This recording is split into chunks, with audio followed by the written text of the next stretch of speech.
Figates. My name is Third and I get angry. I get so pissed off anytime I see someone being happy, being positive. If I see someone whose glass is half full, I turn into damn Selma Hayek at the Oscars with Eminem. I take their glass and I shower them with the contents of it. But on purpose, and also, I'm not going to take a really awkward photo with them after the fact. I hate TikTok. We've established this. If you took a shot every time I mention it within the first minute of my videos, you would probably be flopping on the floor like a fish you just pulled in from the dock after reeling it in. Aside from the fact that a fish would be suffocating and you would not be, probably. I don't know though, maybe you're a fish in disguise or something.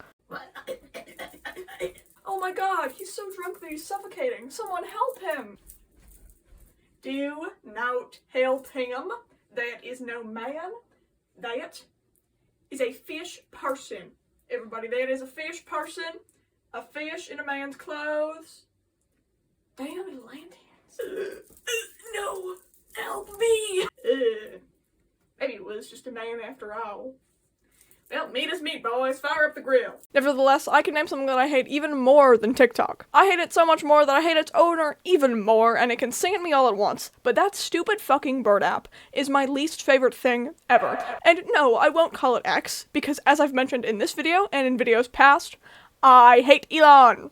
I hate him. He succeeded in ruining a website that was already so far gone that it seemed like it was impossible to ruin further. But alas, it was possible, and Elon did it. You might be asking yourself, why does this person hate Twitter so much? Well, dear viewer, because people on Twitter are filled with so much hate that it makes certain political leaders look like great guys. Which is crazy coming from me, because recently I've started thinking that, hey, maybe those guys like John Wilkes Booth and Lee Harvey Oswald were just a little ahead of their time. Maybe those dudes that we for some reason call their full legal names were reasonable for what they did. And hey, maybe I'll get put on a list for that, but at least I wasn't put on another list that certain political leaders were on. Twitter is filled with so much hate, and it upsets me a lot. Listen, I'm okay with a little hate here and there. In fact, I actually like it as long as it's with words and not with fists. I am legitimately a professional hater, but the difference between me and a lot of Twitter users is that I hate with purpose. I hate people that objectively deserve it, aside from Jay, I guess, but considering their taste in men, they kind of had it coming for them. I hate people that deserve to be hated, but Twitter hates people that don't act to their standards. Like, if somebody acts a little bit different than what they consider normal, they will dogpile, even to some of the most positive people. People that deserve, not the hate, people that deserve to, at the very least, be tolerated. The most recent, most loud incident of Twitter being hateful for literally no reason whatsoever is this tweet. If you don't recognize the guy in the photo, I don't blame you, but that is a guy on TikTok who is a librarian and makes video, and his name is Michael. Yeah, he pops up on my For You page sometimes, and overall, kind of just seems like a sweetheart, you know? He has a really kind air to him and always has a very positive attitude. Even when he was addressing the tweet, he, for whatever reason, kept a really sweet voice on. Michael, if you aren't already aware, makes videos about conversations he's had at the library with people, and he talks about book bans and how harmful they are, and sort of just his job and experiences as a librarian. Yeah. Of course, though, when Twitter users see someone actually enjoying their job and being passionate about it instead of being miserable, they hate.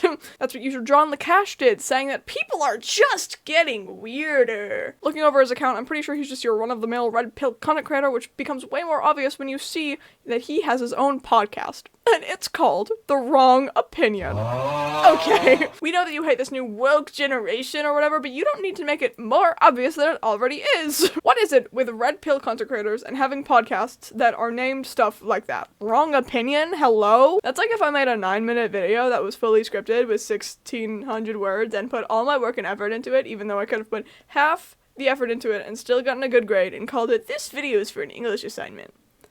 Wait. Thankfully, this dude got worlds of backlash in response to the tweet, and obviously there were a few little worms in there, but that is to be expected. I mean, it's Twitter, so, like, I'm more surprised that it isn't a whole bucket of compost with, like, 1,000 little worms eating scraps and then shitting and then having their shit scooped out to be put in the garden, and they grow the good stuff. Good stuff that the worms can have, but they can have the scraps and the rinds of the good stuff, because that's all they deserve. Do you think there's ever, like, drama, you know, that happens in the worm pile? Like, one worm eats and shits, you know, what they do, and then another worm eats that worm's shit. Do you think the second worm gets mad at the first worm? Nom nom nom nom. Nom nom nom. Ew. What the fuck? Wormy McWormington. What? I just ate your poop. What the fuck? But it's not my fault. you ran into it. What the fuck is up your ass today? I put an amoeba out there just to make me lose a few pounds. It's weird to me that people hate on this guy for literally doing nothing at all, and it's even weirder to me that they speculate that he likes children. His job is working at the library, and a lot of kids are at the library, and a lot of kids nowadays also don't know how to read on level, which is fucking insane because I was reading high school level in 3rd grade, but whatever. He's obviously going to be excited when kids actually want to read, because so many kids nowadays won't look at words unless the word is like skibbity or whatever. Also, people in general going to libraries and having library cards legitimately pays this guy's bills. What a lot of people don't get is that a majority of libraries' funding comes from cities. All of its workers are paid by the city, and the way the city calculates how much they should give to a library is by seeing how many people go there, how many people have library cards, how many books get checked out over X amount of time. Sometimes, yeah, it can be funded with donations, but it is largely the government. So yeah, no shit this dude is gonna act the way he does when he sees kids or adults coming into the library, because those kids and adults keep his lights on. Also, the way he acts is just how a lot of people who work with children act. Have you ever walked into a preschool or a daycare? That is the most happy place ever, swear to God. The teachers there, or like caretakers or whatever you want to call them, act exactly like this dude does. So why do these people automatically assume that Michael likes kids? Not to pull the race card, but is it because he's black? Like, genuinely. Like, honestly. Something else that pisses me off about this tweet is that after getting flamed for having a bad opinion, he responded by saying the most rare thing ever. I mean, really, no red pill content creator has ever said anything like this in the history of the universe. Sorry, I got something in my eye, sorry. After getting flamed as fuck on Twitter, he responded by saying, actually, no, I'm right and you're wrong. And if you think I'm wrong, you should go watch my podcast. You should go watch my podcast. Hey, John LaCash, why don't you shut the fuck up? Just a piece of advice, you know? Just shut up, you know? Be quiet. Shut your trap.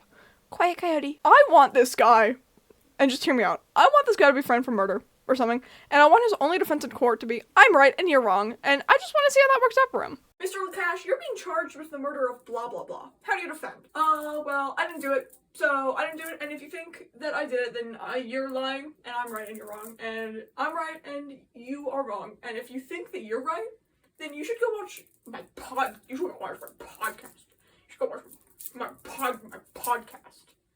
Because then you'll see the truth. You'll see that I was right all along. You will.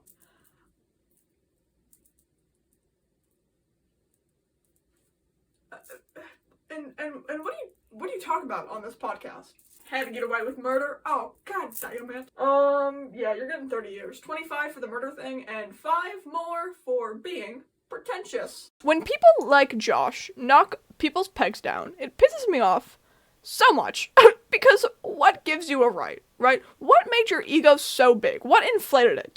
Do me a favor, John LaCash. Go to your internet browser, Safari, Google, whatever, and search up Sonic inflation. No, actually though, the only time it is okay to hate on an opinion is when it's humbling someone. Like, I wish people like Simon Cowell, for example, would just like get yelled at for once. You know what I mean? Because that man has such a big ego, it's crazy. You're on America's Got Talent. You are a Brit. You are a Brit on America's Got Talent, and I understand that he funds it. I don't fucking care, you know? Yeah. Yeah. I have made videos about red pill creators before, and they're never really anything new. They make a dumb take, and then they get pissed off when other people get pissed off at them for their dumb take. Nevertheless, you know, I hope you enjoyed this video. If you did, then you should subscribe. And not to go all Minecraft YouTuber on you, but 86% of the people that watch my videos aren't subscribed. So if you want to be quirky and different and set yourself apart from people, then you should subscribe. Alright, you are all great. My name is Third. Guten, bye.